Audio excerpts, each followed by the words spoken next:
दोस्तों खेसारी लाल के नया फिल्म का मुहूर्त हुआ है जिसका नाम है अवैध। और इसमें खेसारी लाल के फैन बहुत नाराज हो रहे हैं यामिनी सिंह मैम से, क्योंकि कोई भी फैन नहीं चाहता कि बार बार एक ही हीरोइन को देखूं एक हीरो के साथ। पहले वाला नहीं टाइम रह गया कि एक ही हीरोइन के देखते रहें। और बहुत सारे फिल्मों में नज़र आने वाले हैं, लेकिन अभी तक एक फिल्म भी नहीं देखे हैं यामिनी सिंह और खेसारी लाल यादव के। ऐसे गाने में इनके जोड़ी देखा है, बहुत ज़बरदस्त प्यारी जोड़ी लगती है, लेकिन फिल्मों में नहीं देखे हैं। और इनको एक और चांस मिल गया है अवैध में। तो हम यही कहेंगे कि पहले एक आध फिल्म रिलीज़ कीजिए, देखने दीजिए फैन को, या ट्रेलर रिलीज़ कीजिए, कुछ तो रिलीज़ कीजिए, देखने दीजिए यामिनी मैम की एक्टिंग कैसा है। बैक टू बैक फिल्में मिलते जा रहा है, जैसे गॉडफादर हो गया, प्रेम के पुजारन हो गया, और बहुत सारे फिल्मों ऐसे लंदन में भी शूट हुए थे।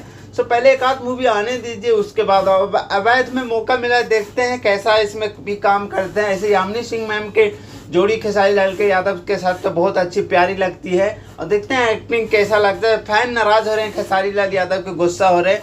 सो फैन आप लोग वेट कर दिए, बहुत जल्द यामिनी सिंह और खेसारी लाल का मूवी आने वाला है। सो ज़्यादा कुछ नहीं बोलता हूँ, ओके बाय।